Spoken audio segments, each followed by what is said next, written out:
Salut à tous et bienvenue sur cette vidéo. Aujourd'hui, je vais vous parler du manuel Try. Oui, je sais, je le prononce à la française.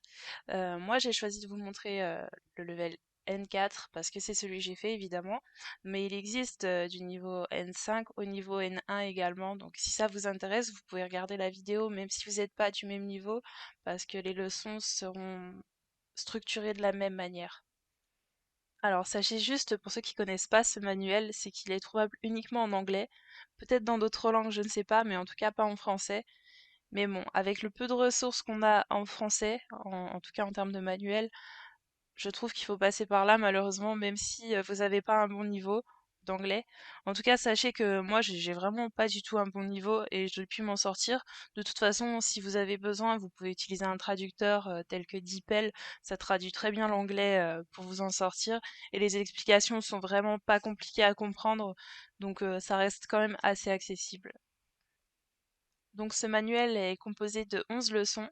D'abord, les 10 premières leçons sont composées chacune de deux parties. Par exemple, vous allez avoir 7.1 et 7.2.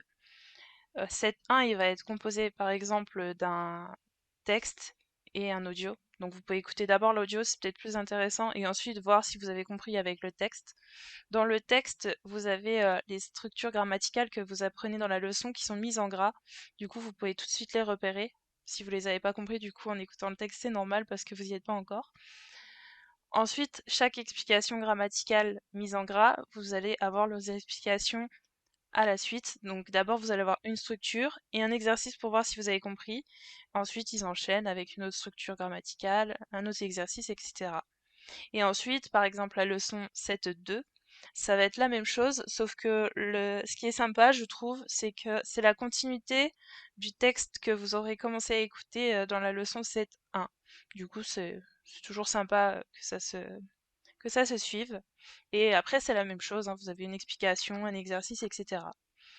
Et ensuite, à la fin de chaque double leçon, on va dire, donc après 7.1 et 7.2 par exemple, vous avez un entraînement qui ressemble à des tests JLPT avec des textes à trous par exemple, où vous devez trouver le morceau de phrase ou le mot qui convient. Vous avez des audios aussi, donc c'est plutôt sympa pour vous entraîner, voir si vous avez bien compris la leçon. Ensuite, la leçon 11, elle est un peu spéciale, c'est un genre de petit résumé de ce que vous avez vu avec des petits exercices d'entraînement. Par exemple, là, en tout cas dans le tome N4, vous avez des phrases types avec les particules que vous avez appris jusque-là. Donc ça vous permet de savoir si vous d'avoir un petit peu un contexte où les utiliser, je trouve.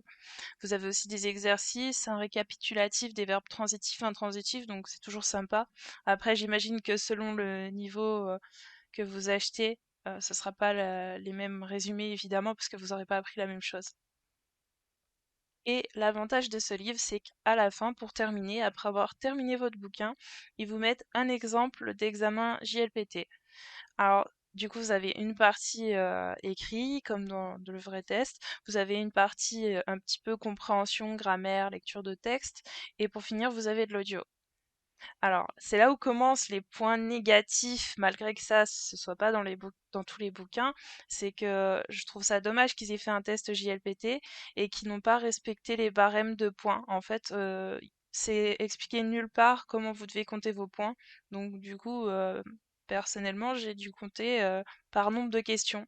Alors que au vrai test JLPT, il y a des questions qui valent beaucoup de points et d'autres moins, forcément, selon la longueur de la question, etc. C'est pas toujours pareil. Après, leur but en mettant ce test, c'était peut-être juste de nous faire réviser, mais bon, du coup, c'était quand même une petite déception quand je suis arrivée au test et que j'ai voulu compter mes points, forcément, bah, c'était pas ce que j'attendais. Et pour finir de présenter le bouquin, il est bien sûr fourni avec un CD avec les audios dessus et un petit livret détachable avec la réponse à toutes les questions. Maintenant, on va passer aux points faibles et aux points forts de ce manuel, selon moi en tout cas. D'abord, si vous comptez passer un JLPT, effectivement, je pense que c'est un bon manuel à acheter. Après, il y en a d'autres dans le même style. Pour l'instant, personnellement, je les ai pas tous testés, mais je sais que j'en ressors pas non plus déçue. En fait, ce qui est bien, c'est qu'il y a vraiment des exercices d'entraînement qui vont ressembler vraiment aux questions que vous pouvez avoir lors du vrai test JLPT. Donc, ça peut être sympa pour s'entraîner. Déjà, ça vous habitue à ce type de questions et à réfléchir dans ce sens-là. Vous savez, par exemple, les questions où il va manquer 4 mots et vous devez trouver l'ordre des mots. Bah, du coup, c'est sympa de s'y entraîner si on veut passer le test, justement. Après, personnellement, je reste mitigée là-dessus parce que, en fait, je le compare forcément à d'autres manuels.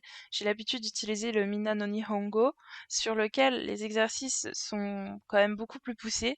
Parce que là, ici, sur le trail, vous avez la plupart des exercices, ça va être une phrase avec un trou, et vous devez mettre par exemple un verbe ou un mot que vous devez conjuguer.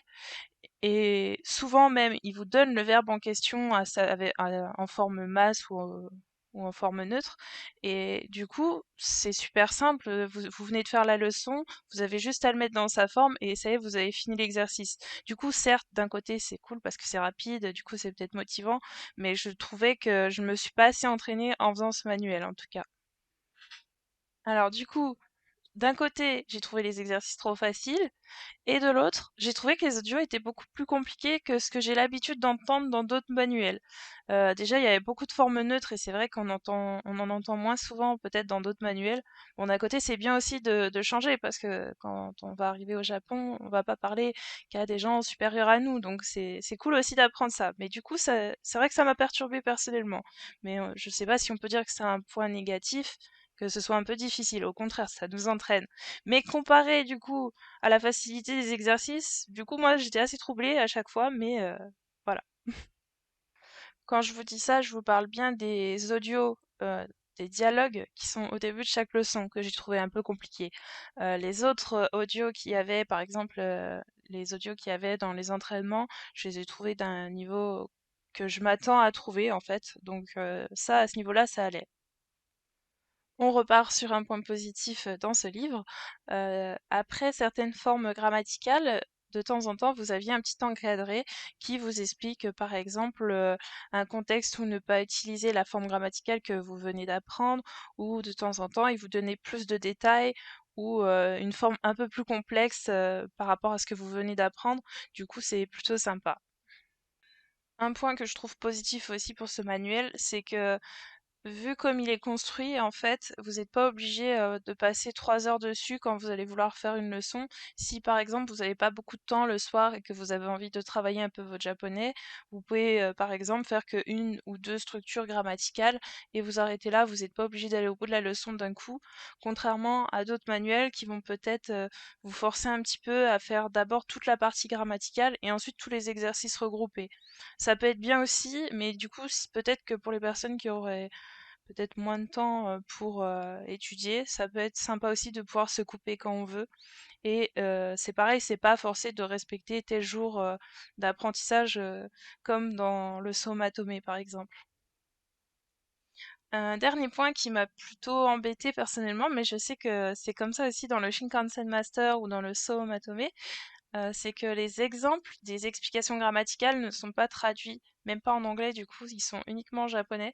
Et personnellement, ça m'embête un peu parce que des fois, quand vous venez de voir un point de grammaire, vous avez envie d'avoir des exemples traduits pour être sûr d'avoir bien compris l'utilisation, comment le traduire, parce que personnellement, je suis à la fac.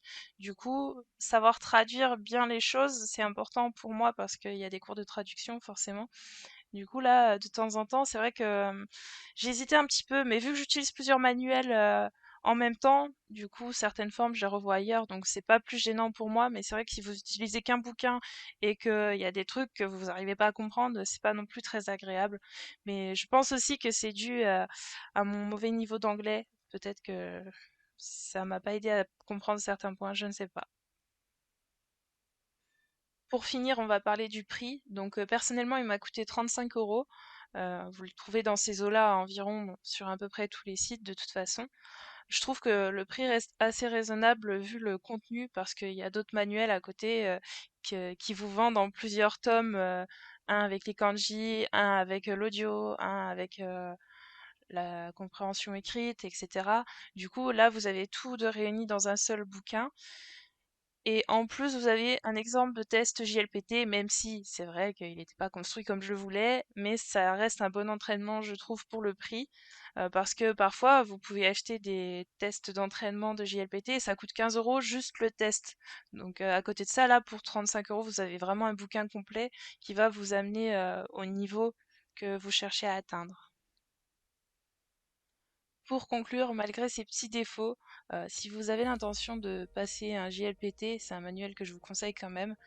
Mais si vous n'en avez pas l'intention, je vous conseille peut-être de partir sur autre chose qui sera un peu plus complet. Franchement, le fait que les exercices soient juste de la conjugaison aussi simple, je pense que ça gâche un petit peu l'entraînement qu'on pourrait avoir de meilleure qualité sur d'autres manuels en fait. Moi personnellement, je ne veux pas continuer sur les trails en tout cas. Voilà. Et je vous remercie d'avoir regardé la vidéo et à une prochaine.